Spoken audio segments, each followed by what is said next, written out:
Assalamualaikum warahmatullahi wabarakatuh. Perkenalkan, nama saya Azimatul Khairi. Saya berasal dari kelas 11 MIPA 1. Alamat saya Sekar Mawar dan hobi saya membaca. Kali ini saya akan membahas tentang struktur sel tumbuhan. Pertama, yaitu pengertian sel. Sel berasal dari kata Latin yaitu cella yang berarti kecil. Sel adalah suatu unit satuan kecil yang memiliki selaput tipis dan di dalamnya terdapat larutan koloid senyawa kimia. Berikut ini ciri-ciri sel. Secara umum, ciri-ciri sel yaitu dapat melakukan respirasi, regulasi, membutuhkan suatu nutrisi, peka terhadap lingkungan, tumbuh dan berkembang biak, terorganisir dan memiliki struktur. Pengertian sel tumbuhan. Sel tumbuhan ini termasuk ke dalam kelompok sel eukariotik.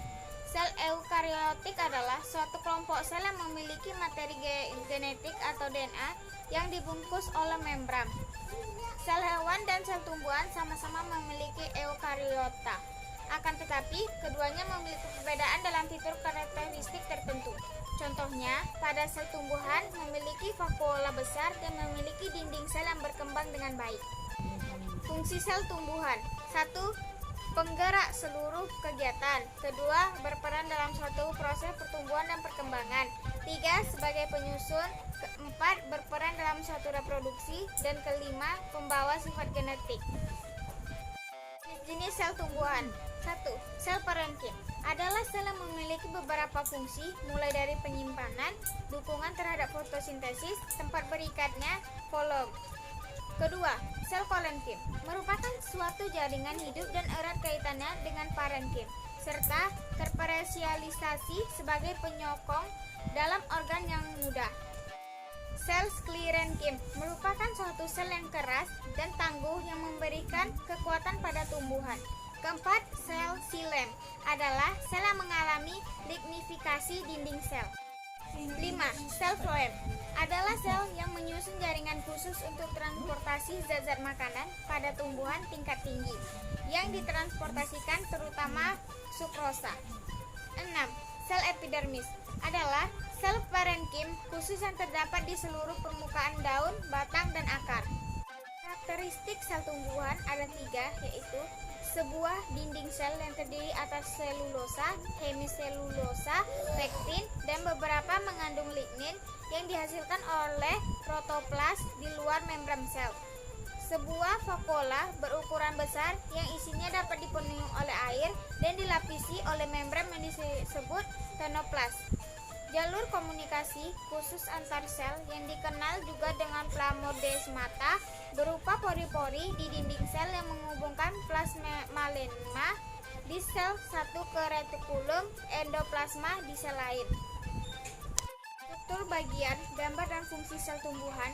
Yang pertama itu ada nukleus atau inti sel, kedua plastida atau kloropas, ketiga ribosom, keempat mitokondria, kelima badan Golgi atau aparatus Golgi, keenam itu retikulum atau endoplasma, ketujuh vakuola, dan ke-8 itu peroksisom. Di samping ini bisa dilihat gambarnya, yaitu struktur bagiannya bisa dilihat di sini. Nukleus atau inti sel tadi, yaitu yang artinya organel sel yang sangat unik dan penting sebagai tempat utama sel untuk menyimpan kromosom atau komponen genetik dari sel tertentu.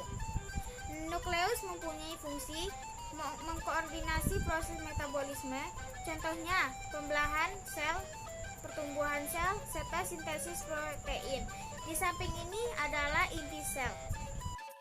Plastida atau kloropas merupakan istilah kolektif untuk organel yang berfungsi untuk membawa pigmen. Di samping ini ada gambar plastida atau kloropas, bisa dilihat di situ gambarnya. Ribosom merupakan organel sel yang bentuknya kecil, yaitu berupa butiran nukleoprotein. Fungsi utama ribosom yaitu memproduksi dan mensintesis zat protein yang ada dalam sel. Berikut gambar ribosom. 4. Mitokondria merupakan organel besar yang berbentuk bulat batang yang ada di dalam sitoplasma sel tumbuhan. Mitokondria mempunyai fungsi sebagai tempat respirasi aerob dalam pembentukan ATP sebagai sumber energi. Di samping ini ada gambar mitokondria. Badan Golgi atau aparatus Golgi terdiri dari kumpulan vesikel pipi yang memiliki bentuk sinternae atau berkelok-kelok atau berbentuk kantong pipi. Fungsi utama badan Golgi yaitu untuk mengangkat zat kimia di dalam dan keluar dari sel. Berikut gambar dari badan Golgi. Retikulum endoplasma merupakan organel penghubung antara inti atau nukleus dengan sitoplasma di dalam sel tumbuhan. Fungsi retikulum endoplasma yaitu sebagai pengangkut sintetis lemak dan steroid. Berikut gambarnya di samping. Vakuola merupakan membran atau sebagai penyimpan yang membantu dalam mengatur tekanan tugor dari sel tumbuhan. Vakuola berfungsi juga sebagai ekskresi produk-produk limbah dan pencernaan intraselular molekul kompleks. Berikut gambarnya di samping. Peroksisom merupakan organel sitoplasma dari sel tumbuhan yang mempunyai kandung enzim oksidatif tertentu.